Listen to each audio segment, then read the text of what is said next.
Welcome to the Daily Insider here on VegasInsider.com. Kevin Rogers with you as we take you through today's edition of the Daily Insider here on Thursday, August 5th. And guess what? Football starts tonight. It's the Cowboys and the Steelers as they will play in the Hall of Fame game up in Canton, Ohio. And also, you have football north of the border because you have the CFL starting as well with Winnipeg, the defending champions from 2019. There was no season last year. And Winnipeg is facing Hamilton, and that's a Grey Cup rematch. So you have plenty of football tonight to at least get you going as preseason will officially begin coming up next week. We'll talk plenty of baseball as well. Several games getting underway in the next hour or so. And let's first begin with the Daily Insider contest like we tell you about every single time we are on the Daily Insider. It's very easy to enter. Put your Vegas Insider user ID along with your best bet for the day, and you have choices now tonight because past baseball you have the NFL, you have the Hall of Fame game. The Steelers a short favorite against the Cowboys, low total around 32 or so, and we'll take a look at that game in just a little bit. But put your best bet down for today, whether it be Major League Baseball, the NFL, even the CFL, and it can be a side, a total, a run line, a strikeout prop, as well as a first five-inning play, a first-inning play, whatever you want. Put them in the comment section below. Your user ID from Vegas Insider, your best bet. If you win your best bet, you'll be in the running for a week's worth of handicapper picks from one handicapper of your choosing on VegasInsider.com. It's a $100 value you get for free. So you can participate in that. If you do not have a Vegas Insider user ID, that's fine too, because you can get one by registering. Hit the big yellow register button in the upper right-hand corner. Free membership, register now. Click on that and then create an ID and a password. Put up your email address, first and last name, phone number so we can get in contact with you, and you'll be all set. It is free to register right here at VegasInsider.com. So let's begin with Major League Baseball for today. And the first game coming up in just a few minutes. Sorry, this will be a very quick preview on this game, but again, that's what happens when you have a 12 o'clock start. The Mets and the Marlins meeting up in Miami to wrap up their four-game series. The Marlins won the first two games against the Mets, and then New York bounced back last night. They were up 3-0 over Miami. Javi Baez ends up hitting a home run for New York. The Marlins came back and tied it at 3. The Mets end up winning it 5-3. And they, look, that NL East race is getting very tight as we speak, with the Mets right now ahead of both the Braves and the Phillies. I think we can discount the Nationals and the Marlins right now from that race. But as of now, the Mets hold a 1.5 game lead over the Phillies, who have won 4 straight, a 2.5 game lead over the Braves. So the Mets right now, it's getting a little interesting for them, to say the least. Now, want to throw this number at you for the Mets. They are just 12-21 so far on the season when facing left-handed starting pitchers, and they're facing Braxton Garrett coming up today. So the Mets ended up losing the opener of the series when Jesus Luzardo, who came over from Oakland in the Starling Marte deal, he ended up beating the Mets in Game 1 of this series. The Mets didn't face a lefty in Game 2, but then last night they faced a righty in Zach Thompson. And for Braxton Garrett, he is, he owns a 5.87 ERA, so it's nothing to, really get excited about if you're backing the Marlins necessarily. But Garrett did face the Padres back on July 24th and went 7 innings in that game to beat San Diego. So that is pretty impressive. 7 innings, 10 strikeouts.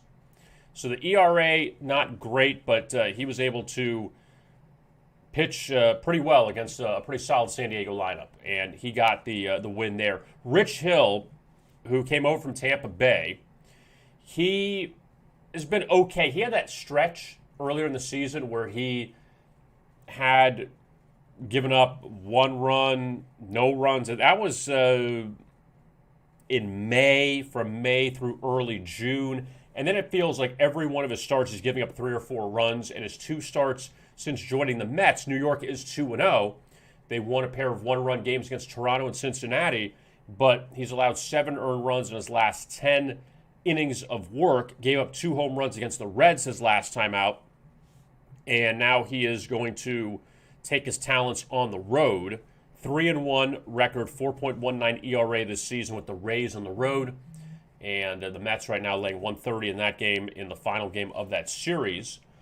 Meanwhile, at 3:10 at Coors Field in Colorado, the Rockies and Cubs close out their series, and the Rockies took an early 2-0 lead over the Cubs last night. Chicago struck back with 3 runs, all on 1 hit.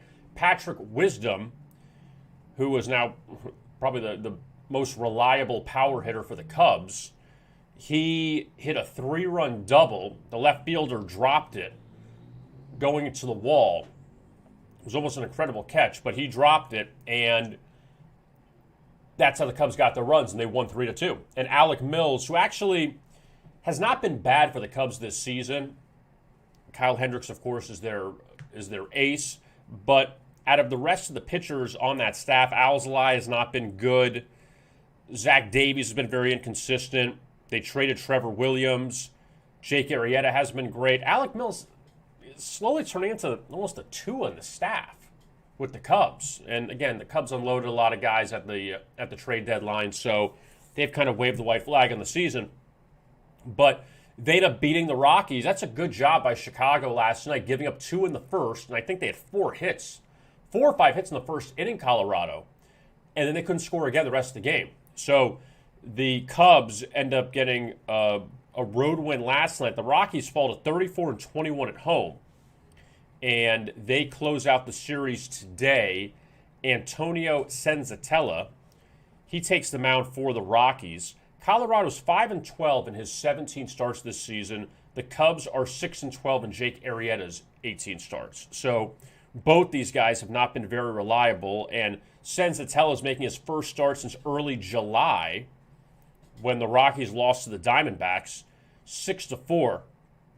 And Senzatella actually, at home, he has been reliable for the Rockies. Rockies have won his last 4 home starts, so that's a positive if you want to take Colorado. But also looking at this number today, laying 160, he hasn't been a favorite all season. So that may be a tough argument to make for Colorado, even though they have been very good at home. And Jake Arrieta has been very shaky for the Cubs, just 5-10 so far in the season. He's winless in his last 6 starts for Chicago. And he didn't escape the second inning in 2 of those starts against the Brewers and against the Phillies. But I mean, look, this would be more a fade of Senzatella as opposed to backing Arrieta if you want to take Chicago.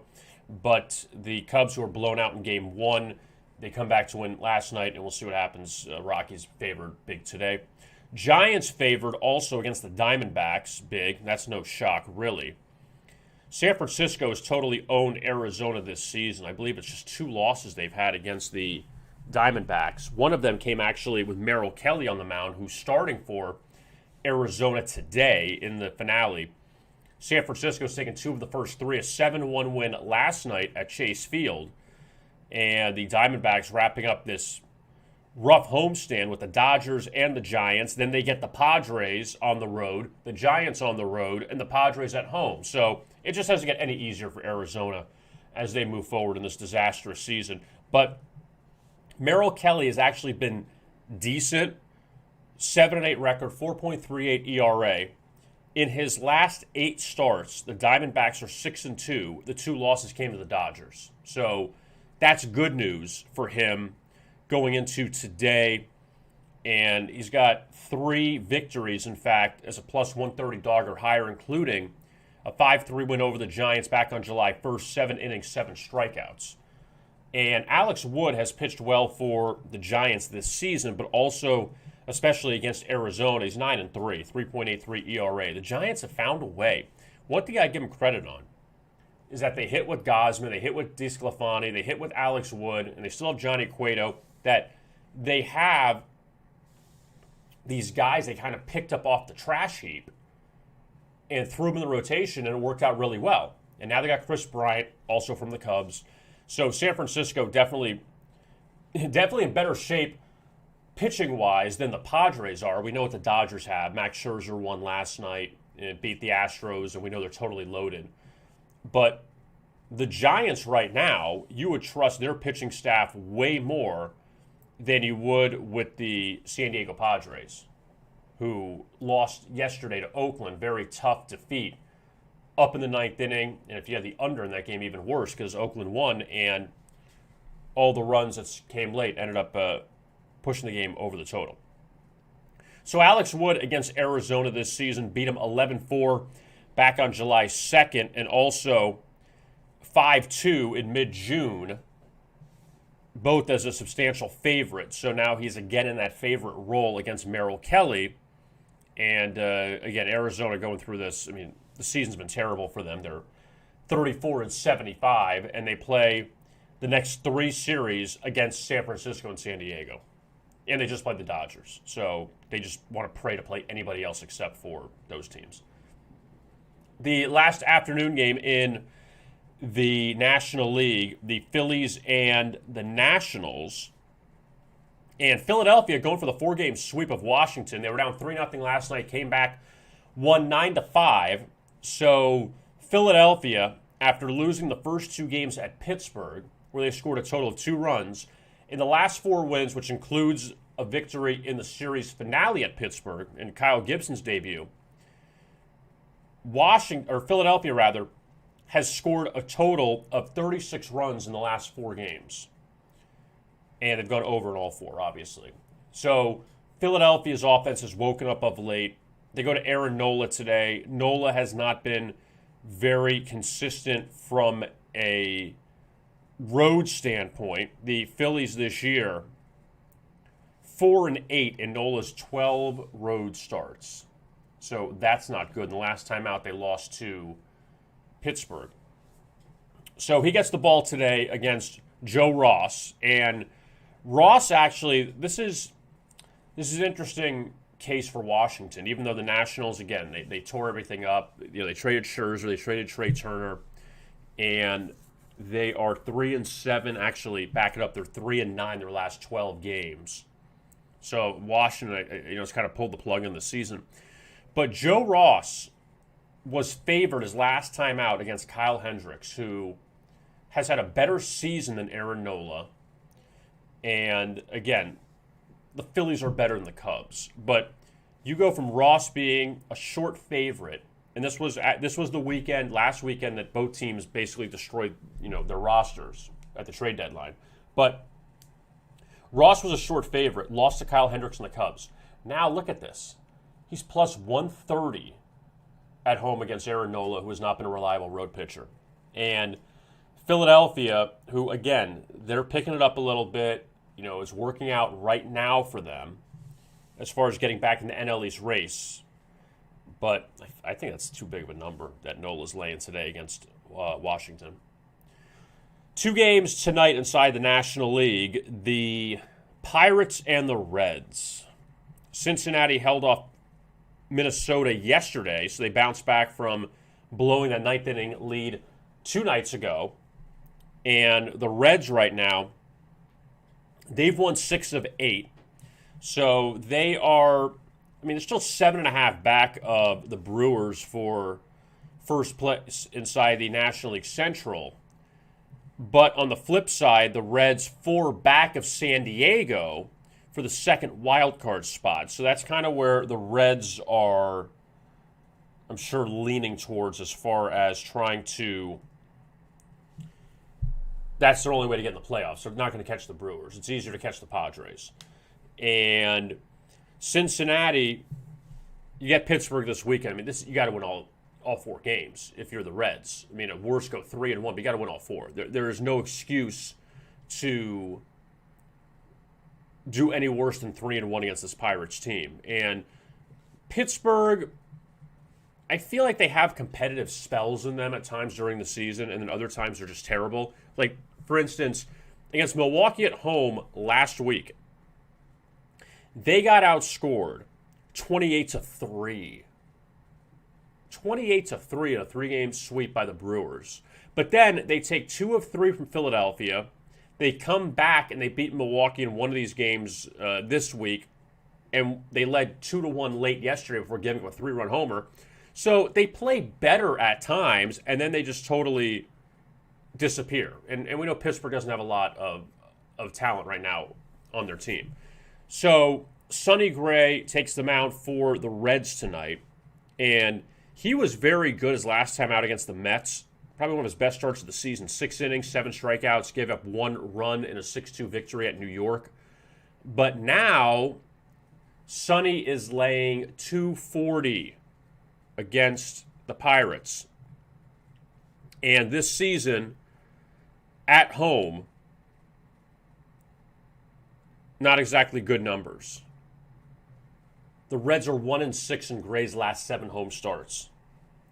Now, he did go 4 2/3 against Pittsburgh when he last faced them at PNC back in mid-May in a 5-1 win, but that game went extra innings. The Reds scored 4 in extras. That was a 1-1 game. Again, not advocating for Pittsburgh, but for the Reds to lay that much when Sonny Gray's coming off a great start as a dog and now he's a heavy favorite, you may want to tread lightly. And Will Crowe counters for the Pirates. Crowe hasn't been terrible. 6 innings, 1 hit ball against the Phillies his last time out. The Pirates actually 5-2 in his last 7 starts, and some nice underdog wins during that span. Beat the Giants, beat the Mets. Maybe if you want to take the 1.5 with Pittsburgh, but I don't trust the Reds in this spot as that heavy of a favorite.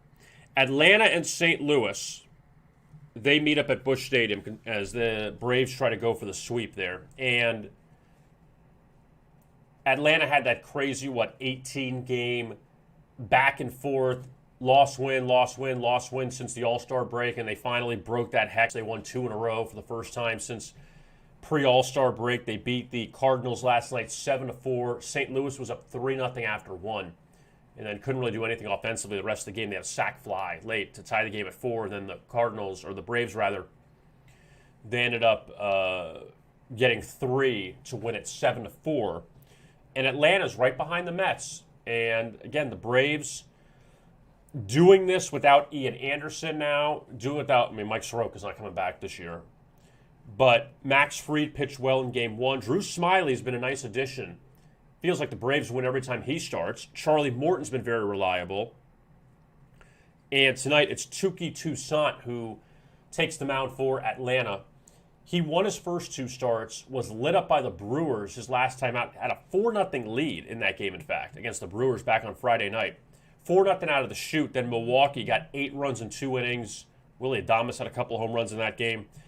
And Toussaint now favored against Wade LeBlanc, who actually is coming off a couple of home wins, or the Cardinals won his last 2 home starts against the Twins and Giants. But this number is a really good number I dug up. We'll see if it works out tonight. The Cardinals are 9-21 their last 30 games against teams with winning records. So it's easy to beat Minnesota and Pittsburgh and teams like that, but the Cardinals have had problems against teams above 500. I mean, Atlanta's at 500 right now, but teams at 500 or better, they have struggled with. So the Cardinals better get it straight soon. I mean, we know the Cardinals, they're in trouble. They're not really going to make the playoffs this year. The first game in the American League coming up in less than an hour, the Red Sox and the Tigers meeting up from Detroit. And the Red Sox finally got on track last night as they beat the Tigers to end their 6-game losing streak 4-1. Another under for Casey Mize. No shocker there. But Martin Perez and Tarek Skubal on the mound. And Skubal, who is now in an interesting spot because he was not good his last time out against the Orioles. He was favored, laying 150, gave up 4 runs, gave up 3 homers, in fact. Baltimore won that game 4-3. The Orioles were up 4-0 in that game. Detroit got 3 late and then just couldn't tie the game. But Skubal now flipped to a home underdog here against Perez. And Skubal, during the daytime, 4-2 record, 3.80 ERA. At night, 2-8, 5.07 ERA. So now you're getting him as a home dog when he pitches better during the day. And looking back at some of his starts as a home dog, beat the Astros, beat the Cardinals, beat the Yankees. And Skubal, who got up to a little bit of a rough start to start the season. In fact, the Tigers lost his first 8 starts. And I've lost his last 2 starts. He's not a bad young pitcher, but this could be a look maybe since Detroit closes out their homestand today. And Martin Perez lost his last time out at Tampa Bay, gave up 6 earned runs.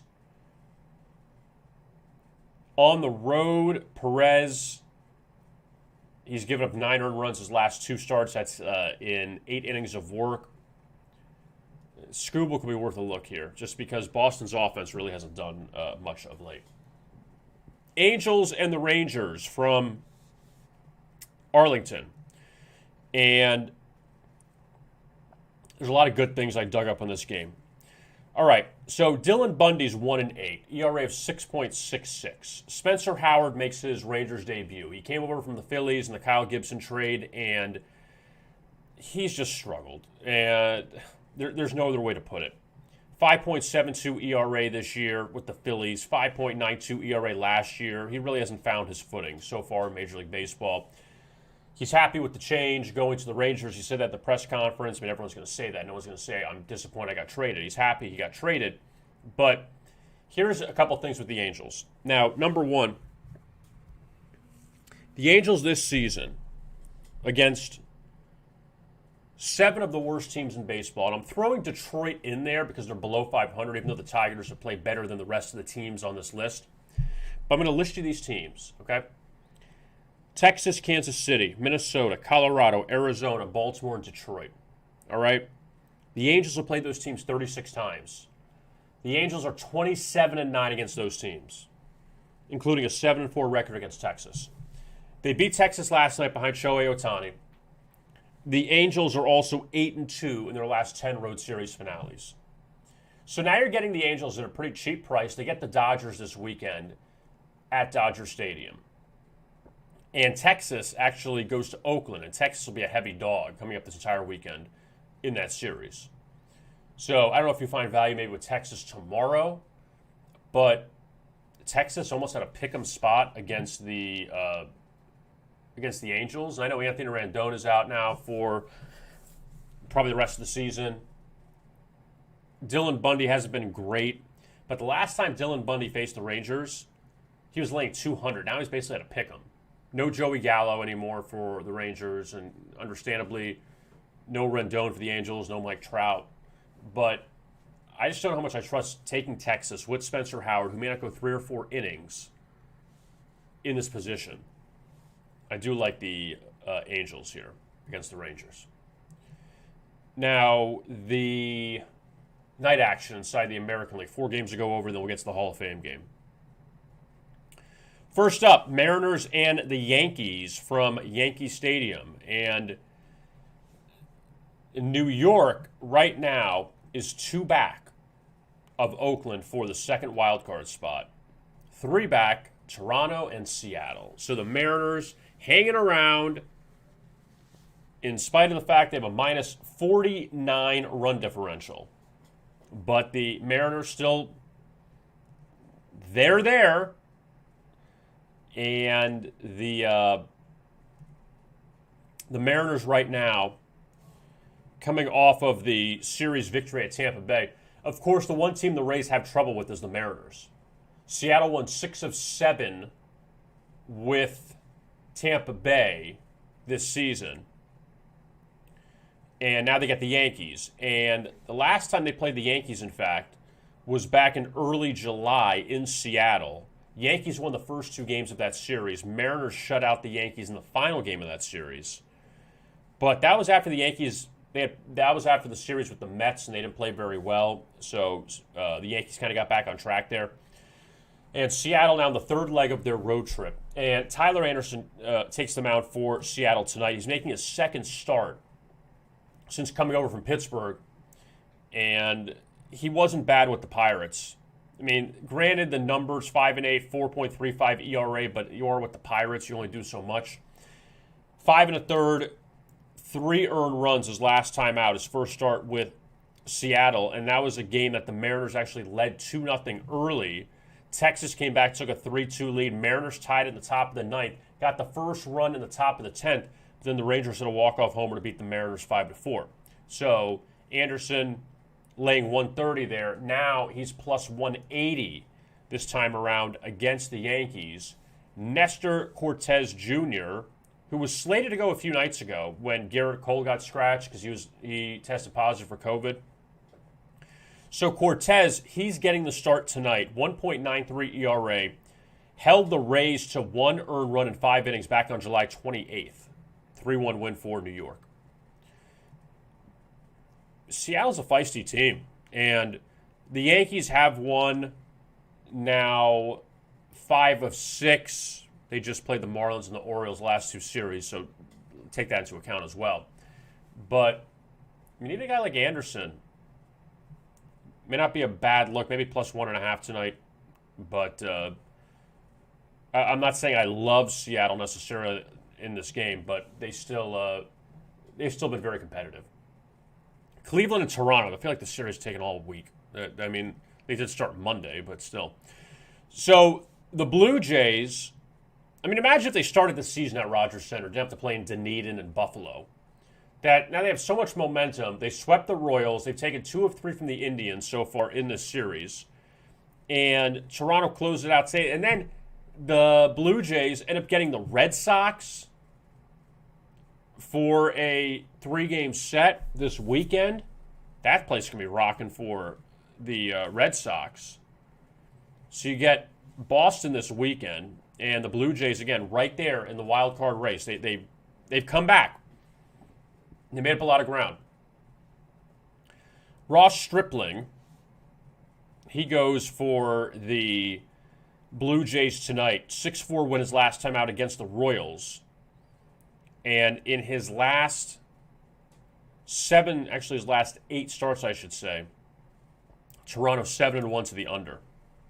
And if it wasn't for a terrible first inning against Boston, maybe have another under there. But he's been a very big under pitcher for Toronto. Meanwhile, Tristan McKenzie counters for Cleveland. He's just 1-4 ERA of 6.11. The Indians have won his last 2 starts, both as a dog, beating the White Sox and the Rays. So that's important to note.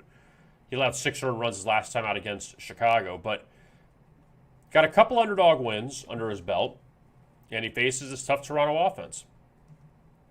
That's probably a stay-away game for me. The Royals end up pounding the White Sox last night 9-1, so Kansas City goes for another series victory against the White Sox. Could that happen? They took 3 of 4 at home against the White Sox last week. They win last night 9-1. This guy Carlos Hernandez, who was terrible in some earlier starts, in 2 starts against Chicago, he's allowed 1 earned run in 11 innings of work and struck out 10. It's like the Rays can't beat the Mariners. The White Sox can't figure out Carlos Hernandez. So tonight it's Daniel Lynch taking the mound, the left-hander. And he has struggled. ERA of 6.95. He gave up 8 earned runs in 2/3 of an inning against Chicago at home back in early May. So that does not infuse a lot of confidence if you want to take Kansas City tonight. And the Royals are 1-4 in his 5 starts this season. The only win coming against Detroit back in late July. Dallas Keuchel counters for Chicago. And Keuchel at 7-4, but a high ERA, 4.51. He's winless his last 2 starts. One of those, he allowed 4 earned runs against the Royals, laying 120. Now he's laying 200 this time around. And, I mean, Keuchel's numbers, I feel like he's benefited, which he has, from a lot of production out of his offense. He got 11 runs in a 12-11 loss to Cleveland. 2 starts ago, got 9 against Minnesota, got 12 against the Orioles, got 7 against Seattle. Actually, no, excuse me, wrong game I'm looking at. But he's numbers aren't great for Keuchel, but you want to trust a guy that gave up 8 earned runs in 2/3 of an inning last time he faced the team? Probably not. Final baseball game of the night, Minnesota and Houston. This was a playoff rematch from last year. Remember that one when the Astros ended up knocking out the Twins, taking 2? And then Houston took 2 of 3 at Minnesota back in June. So now these teams meeting up in Minute Maid Park. And the Astros coming off a 7-5 loss to Max Scherzer and the Dodgers last night. So Houston coming off a long road trip at Seattle, San Francisco, and LA. So you wonder here, do you fade the Astros off this long trip as Framber Valdez goes for the Stros, 7-2 record, 3.01 ERA. Astros won his last start as a short dog. Now he's laying 250. This season, Valdez laying $2 or more, beat Texas, lost to Detroit on the road. But at home, the Astros have won his last 5 starts. And Minnesota's offense very tough to trust. But I will say this guy, Griffin Jax, who takes the mound tonight, he hasn't been bad. His last 2 starts against St. Louis and against Chicago, against the White Sox, he's given up 2 earned runs in 9 innings of work and 3 hits. So don't exactly blindly take Houston just because you don't recognize who the pitcher is for Minnesota. He actually has not been that bad for the Twins. Just got to hope you can get 5 innings out of him against a really good Astros lineup. So that's the look at Major League Baseball for Thursday. Let us transition to the NFL. Cowboys Steelers tonight. That's right, it is the Hall of Fame game. And let's just look quickly and see where this line is sitting. Pittsburgh's laying 2, total of 32.5. So a low total, I wrote this piece so I can kind of navigate this, that looking at these numbers quickly, again, no preseason in 2020, so we're going back to 2019 with the preseason. The Steelers 9-3 the last 3 preseasons. So the last 12 games in the preseason, Pittsburgh's gone 9-3. Pretty good job by Mike Tomlin. Dallas just 2-6 their last 8, and we don't know if Dak Prescott's going to play tonight. The under has been a good look for Dallas, 8-1 their last 9 preseason games. Steelers 10-6 to the under their last 16 preseason games. Now, both Mike Tomlin and Mike McCarthy have winning records in the preseason. McCarthy profits, Tomlin doesn't. But how about this number, though? Since 2010, the under is 6-2 in the last 8 Hall of Fame games. Now, remember, last year no game, and a few years ago you had the game canceled because of the bad turf. So, and in 2019, Broncos beat the Falcons 14-10, stayed under 35. You're seeing a low total tonight, though, so you kind of wonder, okay, now it's down like 32.5, where these other totals were at 37, 38, which seemed low at the time, but now they keep dropping and dropping and dropping. So, again, tread lightly. 17-14 still a winner. But, I mean, I'd lean under simply because the history tells us that. And I think these teams, you know, this Hall of Fame game, it's kind of like a hello. You know, they showcase all the Hall of Famers, and you kind of want to just get out of there. So that's what you have tonight. 8:05 kickoff from Canton, Ohio. Cowboys, Steelers, and again, whatever Dak Prescott's status is if he plays one series, you're lucky if you have the Cowboys. If Ben Roethlisberger plays a series, you're lucky there. And then it's just turn it over to the backups. And that's the risk you're taking in the preseason.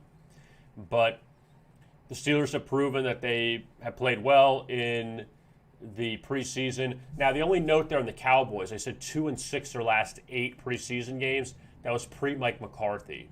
So take that into account that McCarthy wasn't the head coach then, it was Jason Garrett. So, and McCarthy has a winning record in the preseason in his career with Green Bay. So just take that into account there. Also, CFL kicks off tonight. And let me just check one thing here. Tonight's odds, there you go.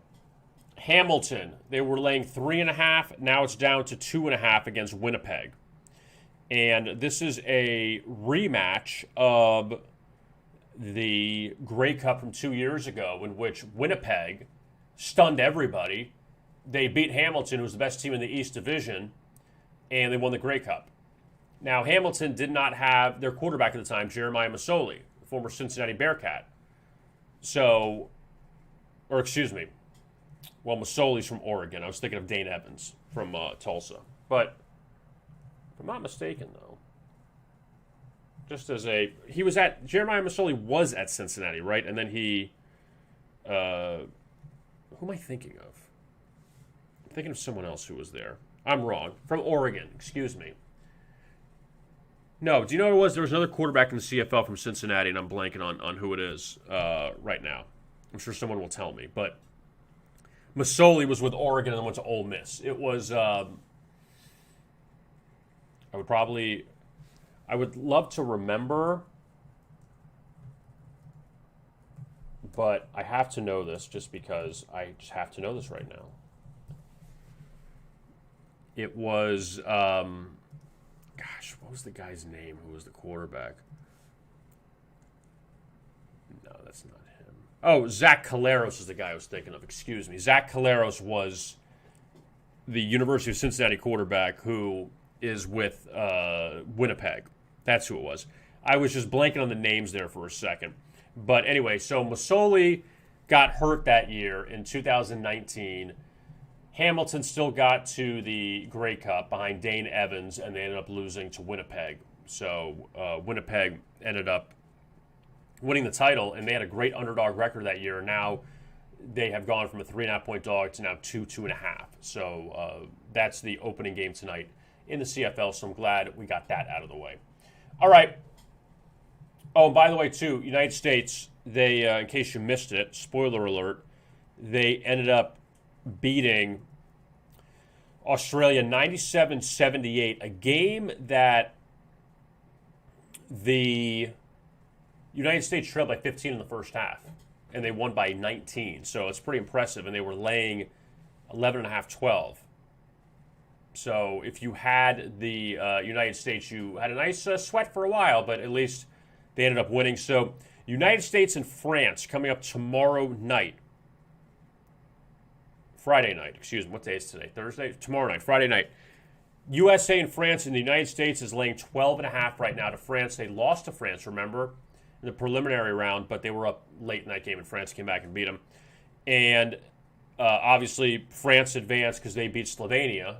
They barely beat Slovenia. So Slovenia is a 2-point favorite against Australia coming up in the bronze medal game. And the United States and France play for the gold medal coming up on Friday night.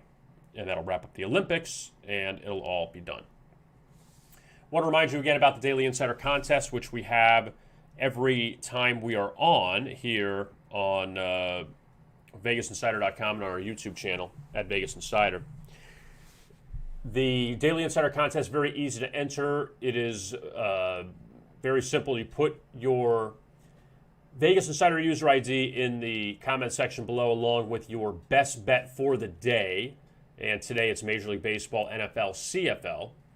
And for Major League Baseball, you could put a run line, you could put a money line, put a total, a strikeout prop for a pitcher, first 5-inning play, first inning play. It could be the NFL Hall of Fame game, Cowboys Steelers tonight. whether it's a first half play, a first quarter play, a game, a total, it's up to you. And if your pick wins, you'll be in the drawing for a week's worth of handicapper picks from one handicapper of your choosing, just one, on VegasInsider.com. And if you do not have a Vegas Insider user ID password, the reason why we ask for that is so we can get in contact with you very easily. If you do not have a Vegas Insider user ID password, click on the big yellow register button in the upper right-hand corner. Free membership. Register now. Click on that, create a password, an ID, email address, first and last name, phone number. Let's get in contact with you. All of that for free.